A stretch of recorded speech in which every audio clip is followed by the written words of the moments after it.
और देखिए, ट्रंप की शपथ के बाद यूक्रेनी हमलों से दहला रूस। रूस के 6 प्रांतों में एक साथ यूक्रेन का हमला हुआ है। रूस ने 55 ड्रोन्स मार गिराने का दावा किया है। करीब 20 यूक्रेनी ड्रोन रूस के कई इलाकों में आकर गिरे। ब्रियांस्क, रोस्तोव, स्मोलेंस्क में सबसे ज्यादा विध्वंसक हमले हुए हैं।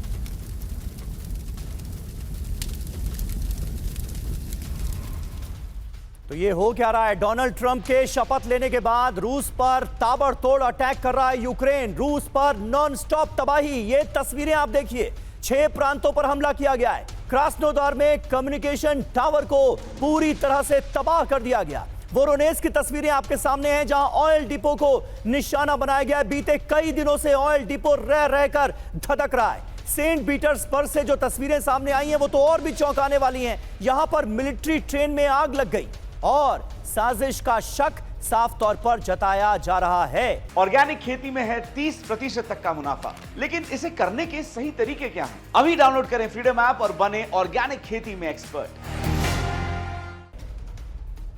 और हमारे साथ तमाम खास मेहमान मौजूद हैं, उनका भी रुख करेंगे। लेकिन देखिए, रूस पर नॉनस्टॉप अटैक की ये कहानी क्या कह रही है? ट्रंप की शपथ के दिन रूस पर यूक्रेन का बड़ा हमला हुआ है। रूस के 6 बड़े प्रांतों पर एक साथ ड्रोन अटैक किए गए।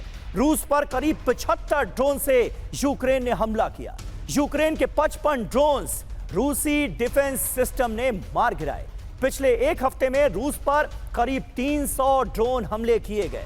Bryansk, Kursk, Voronezh, Rostov, Saratov और क्रास्नोदार में इन हमलों को अंजाम दिया गया है। अनुज माथुर सर, ये हो क्या रहा है? डोनाल्ड ट्रंप एक तरफ बात करते हैं युद्ध को खत्म करवाने की, और एक तरफ हम देख रहे हैं अमेरिका की ही सरपरस्ती में, अमेरिका के ही इशारे पर यूक्रेन अब हावी होने की कोशिश रूस पर करता हुआ नजर आ रहा है। और डोनाल्ड ट्रंप भी रूस के लिए, पुतिन के लिए कैसे अल्फाजों का इस्तेमाल कर रहे हैं? समीर, देखो, डोनाल्ड ट्रंप ने कहीं ना कहीं ये सोचा था कि मैं बोलूंगा 24 घंटे में युद्ध को खत्म कर दें और कहीं ना कहीं युद्ध खत्म हो जाएगा। आप देखिए कि रशिया जब तक उनके अपने military objectives, political objectives, strategic objectives वो हासिल नहीं कर लेते, वो युद्ध विराम नहीं होगा।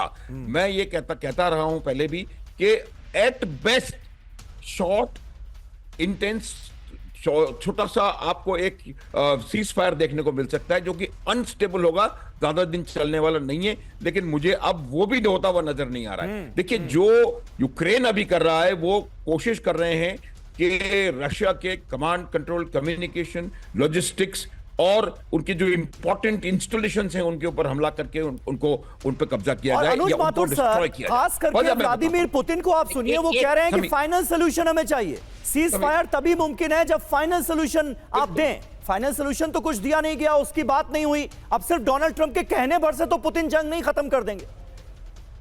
बिल्कुल बिल्कुल। देखिए समीर, एक और बात मैं बताऊंगा। देखिए, जब रशिया का जहां तक यूक्रेन के अंदर मिलिट्री ऑब्जेक्टिव्स हैं, वो उन्होंने लगभग पूरे हासिल कर लिए हैं। पूरे ईस्टर्न डॉनबास पे उनका कब्जा है, कंट्रोल है।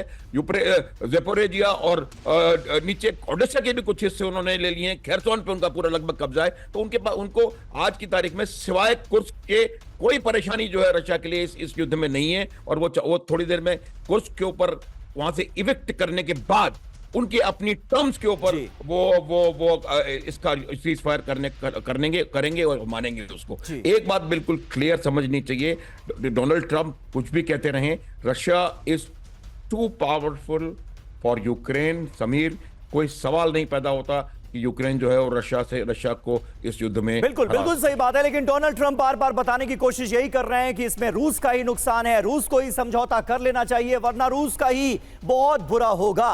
ट्रंप के दावे पर भड़के पनामा के प्रेसिडेंट। देखिए, पनामा नहर का जो मुद्दा है वो भी अब गंभीर होता हुआ नजर आ रहा है। नहर पर पनामा के कब्जे का किया दावा, नहर पर चीनी दखल के आरोप को बताया गलत, नहर पर अमेरिका का नियंत्रण मंजूर नहीं। पनामा के प्रेसिडेंट जोस राउल का बयान डोनाल्ड ट्रंप के बयान के बाद। उद्घाटन भाषण में डोनाल्ड ट्रंप के नहर पर नियंत्रण के दावे पर यह पनामा का पहला जवाब है।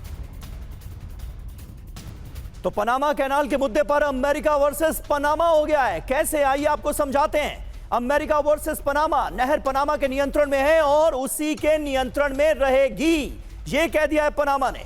ट्रंप के दावों के बाद पनामा के प्रेसिडेंट जोस राउल सीधे सीधे यह ऐलान कर रहे हैं। ट्रंप ने तो जो भाषण दिया था उसमें सीधे सीधे कह दिया था कि पनामा नहर पर अब क्या होने वाला है। राहुल ने नहर पर अमेरिका को नियंत्रण देने से सीधे इनकार कर दिया है।